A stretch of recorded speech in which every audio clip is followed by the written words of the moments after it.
ಸತ್ಯ ಯುನಿಲೆಟ್ ಅಲ್ಲಿ full Moon sale June 29 ಒಂದು ದಿನ ಮಾತ್ರ. ಸತ್ಯ ಯುನಿಲೆಟ್.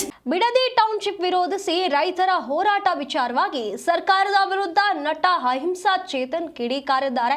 ಸರ್ಕಾರಕ್ಕೆ ರೈತರ ಬದುಕಿಗಿಂತ ವ್ಯಾಪಾರವೇ ಮುಖ್ಯವಾಗಿದೆ ಅಂತ ಹೇಳಿ ಗುಡುಗಿರುವಂಥದ್ದು. ಟೌನ್ಶಿಪ್ ಮೂಲಕ ರೈತರಿಗೆ ಸರ್ಕಾರದಿಂದ ತೊಂದರೆಯಾಗ್ತಾ ಇದೆ. ರೈತರ ಬಗ್ಗೆ ಕಾಳಜಿ ಇದ್ರೆ ಟೌನ್ಶಿಪ್ ಪರಿಕಲ್ಪನೆಯನ್ನ ಕೈಬಿಡಿ. ರಾಜ್ಯ ಸರ್ಕಾರಕ್ಕೆ ನಟ ಚೇತನ್ ಒತ್ತಾಯವನ್ನ ಮಾಡ್ತಾ ಇರುವಂಥದ್ದು. ಲ್ಯಾಂಡ್ ಮಾಫಿಯಾ ಡೀಲಿಂಗ್ಗಳಿಂದ ತುಂಬಿರುವಂಥದ್ದು ಅನ್ನುವಂಥ ಆರೋಪ ಮಾಡಿದ್ದಾರೆ. ಬಿಡದಿ ಟೌನ್ಶಿಪ್ ಒಂದು ಲೀಗಲ್ ಕರಪ್ಷನ್ ಅಂತ ಹೇಳಿ ಆರೋಪವನ್ನ ಮಾಡ್ತಿದ್ದಾರೆ. ತುಮಕೂರಿನ ಮಧುಗಿರಿಯಲ್ಲಿ ನಟ ಅಹಿಂಸಾ ಚೇತನ್ ಹೇಳಿಕೆಯನ್ನ ನೀಡಿರುವಂತದ್ದು. ಇಲ್ಲಿ ಈ ಒಂದು ಬಿಡದಿ ಟೌನ್ಶಿಪ್ ವಿಚಾರವಾಗಿ ಈ ಪರಿಕಲ್ಪನೆಯನ್ನ ಬಿಟ್ಟು ರೈತರ ಭೂಮಿಯನ್ನ ಕಿತ್ತು ಕಬಳಿಸಿ ಉಳ್ಳವರಿಗೆ ಟೌನ್ಶಿಪ್ ಮಾಡುವ ವಿಚಾರವನ್ನ ಕೈಬಿಡಿ ಅಂತ ಹೇಳಿ ಒತ್ತಾಯಿಸಿದ್ದಾರೆ.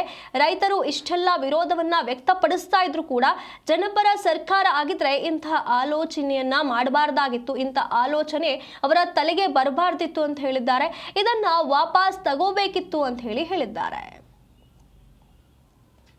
ಬಿಡದಿ ಟೌನ್ಶಿಪ್ ಏನು ತೋರಿಸುತ್ತೆ ಅಂದರೆ ಈ ಸರ್ಕಾರಕ್ಕೆ ವ್ಯಾಪಾರ ದೃಷ್ಟಿನೇ ಮುಖ್ಯ ಆಗುತ್ತೆ ಹೊರತು ರೈತರ ಬದುಕಿನ ಮುಖ್ಯ ಆಗ್ತಾ ಇಲ್ಲ ಅಂತ ನಮಗೆ ಭಾಳ ವರ್ಷದಿಂದ ಗೊತ್ತಿದೆ.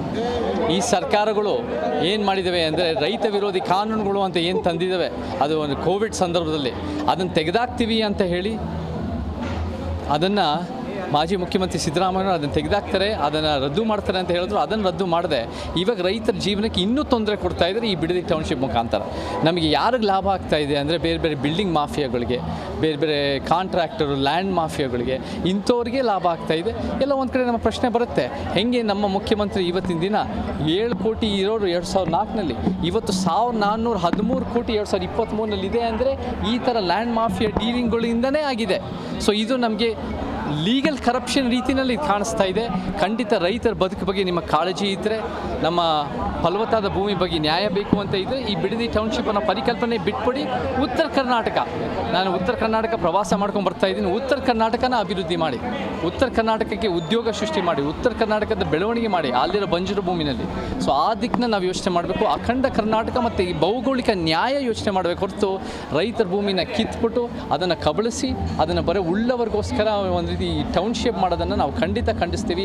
ಇಷ್ಟೊಂದು ವಿರೋಧ ಬರ್ತಾಯಿದ್ರು, ಇಷ್ಟೊಂದು ಮೀಡಿಯಾದಲ್ಲಿ ಬಂದು ಎಲ್ಲ ಭಾಗದ ರೈತರು ಬಂದು ನಿಂತ್ಕೊಂಡು, ಎಲ್ಲ ಹೋರಾಟಗಾರತಿಯರು ನಿಂತ್ಕೊಂಡ್ರೂ ಈ ಸರ್ಕಾರ ಒಂದು ರೀತಿ ಅದನ್ನು ವಾಪಸ್ ತೊಗೊಳ್ತಾ ಇಲ್ಲ ಅನ್ನೋದು ಭಾಳ ಒಂದು ದುಃಖಕರವಾದ ವಿಚಾರ.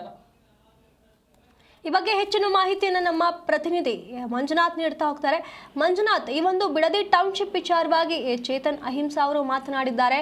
ಇಲ್ಲಿ ರೈತರ ಬಗ್ಗೆ ಕಾಳಜಿಯನ್ನ ಇದ್ರೆ ಸರ್ಕಾರ ಈ ಒಂದು ನಿರ್ಧಾರವನ್ನ ಕೈ ಬಿಡಬೇಕು ಅಂತ ಹೇಳಿದ್ದಾರೆ. ಈ ಬಗ್ಗೆ ಹೇಳೋದಾದ್ರೆ ಸುನಿಧಿ, ಏನು ಬಿಡದಿಯಲ್ಲಿ ನಡೀತಾ ಇರ್ತಕ್ಕಂಥ ಏನು ಬಿಡದಿ ಟೌನ್ಶಿಪ್ ವಿರೋಧಿಸಿ ಏನು ರೈತರು ಹೋರಾಟವನ್ನ ಮಾಡ್ತಾ ಇದ್ದಾರೆ, ಈ ವಿಚಾರಕ್ಕೆ ಸಂಬಂಧಪಟ್ಟಂತೆ ಈಗ ನಟ ಮತ್ತೆ ಚಿಂತಕ ಚೇತನ್ ಅಹಿಂಸಾ ಅವರು ಒಂದು ಸರ್ಕಾರದ ವಿರುದ್ಧ ಒಂದು ಕಿಡಿಕಾರಿದ್ದಾರೆ. ಏನು ಬಿಡದಿ ಟೌನ್ಶಿಪ್ ವಿಚಾರವನ್ನ ಇದೊಂದು ಲೀಗಲ್ ಕರಪ್ಷನ್ ಅಂತ ಹೇಳಿ ಅವರು ವ್ಯಾಖ್ಯಾನಿಸಿರ್ತಕ್ಕಂಥದ್ದು. ಏನು ಇದೊಂದು ಲ್ಯಾಂಡ್ ಮಾಫಿಯಾ ಮತ್ತು ಬಿಲ್ಡರ್ ಮಾಫಿಯಾ ಗುತ್ತಿಗೆದಾರರಿಗೆ ಅನುಕೂಲ ಆಗ್ತಾ ಇದೆ.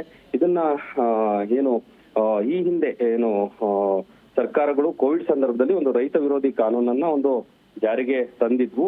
ಇದನ್ನ ಸಿದ್ದರಾಮಯ್ಯನವರು, ಮಾಜಿ ಮುಖ್ಯಮಂತ್ರಿ ಸಿದ್ದರಾಮಯ್ಯನವರು ಇದನ್ನ ರದ್ದುಪಡಿಸ್ತೀವಿ ಅಂತ ಹೇಳಿದ್ರು.